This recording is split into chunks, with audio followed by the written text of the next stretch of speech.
9 Polynesian kids for most of my adult life, and I'm continuously disheartened at a curriculum that is determined to put certain people in a box marked other. So this poem is called Brown Kids, and it's to the cast and crew of Minnetonka. Okay.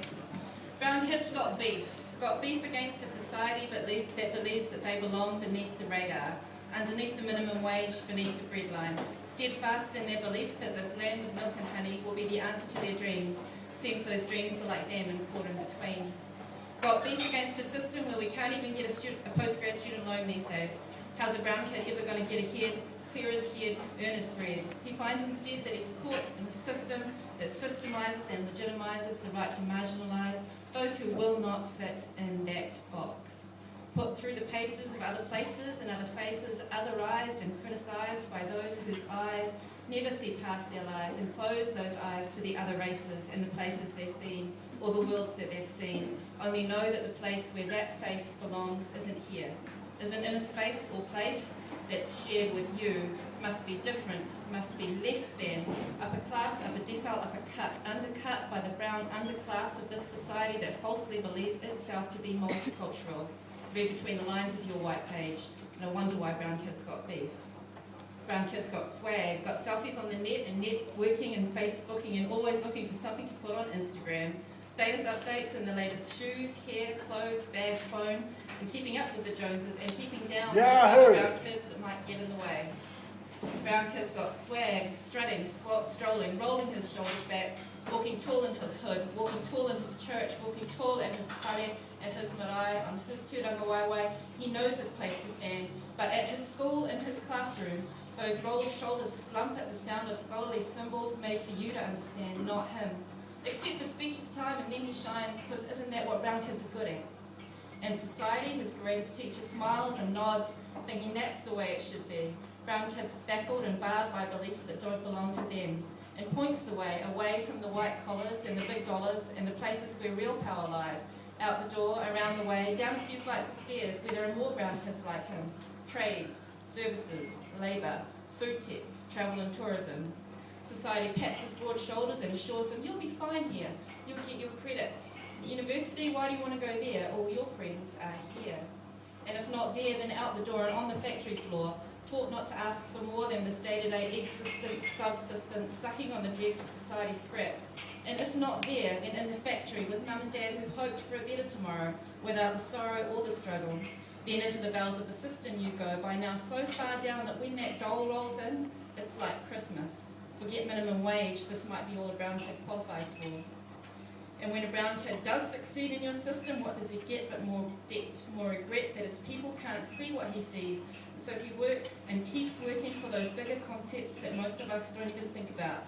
Justice, equality, while his powerful Balingi peers compare their new houses, new cars, holiday homes on Waiheke, holidays to Waikiki, shares in New Zealand's economy.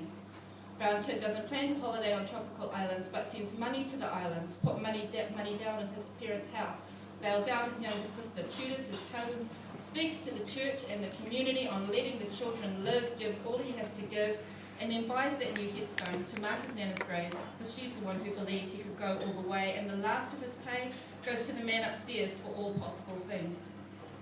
Then his success, while impressive, is simultaneously held up as the dream for all other brown kids to aspire to, as well as degraded, regraded, denigrated, eviscerated, brought down to his kaimumua, kia palangi, too proud, too ambitious, and doesn't know his place. Brown kids got game living in a world of only, where the new Toyota Hilux is only 32k, never mind the way that 32k is only 6 times the pay, the annual household income of that family of 9 in Mangere, only struggling to survive on only $5 till next pay date, if only. If only we could realise and sympathise with that kid with his chin up, shoulders back, out on the street till late, because what waits at home isn't worth the wait, and for him it's too late. But he keeps fighting to right the wrong, so that maybe, just maybe, for his younger brother, younger sister, for his kids maybe, it's not too late to avoid this fate. And in the scale of things that matter, is it any surprise that those eyes that close in your class, those heads that fall on desks worn out and worn through, and wasted and wasted and wasted, man? On that scale, how many credits are there to describe, evaluate and analyse the cost of staying alive in South Auckland? What is the assessment for the redressment of age-old adages describing the long brown tail of Aotearoa's underachievement? On that scale, does that 15-year-old girl coming home every day to look after her 6 younger siblings and have dinner on the way by the time her mum's shift finishes and before her dad wakes up for his, does she score an achieved merit or excellence for these chores that should be borne by grown people with shoulders wider than hers? And on this scale, how does the fail in NCEA in her day even begin to matter? Give her credit for paying more than her dues for what she stands to lose. Take a walk in her shoes for 5 credits. Would you? Brown kids got game and they bring it. On the field, on the court, on the stage, on the mic, on the floor, wanting more than this life has given them. Feeling sore from the wars that they wage and the lines on their page, when all they seem to gauge is the feeling of rage when they don't meet the grade and receive not achieved. When we all know that the time for them to shine is now. The place for them to be is here. And if I could teach the world to sing, the only thing that means any damn thing is this: brown kids got hope.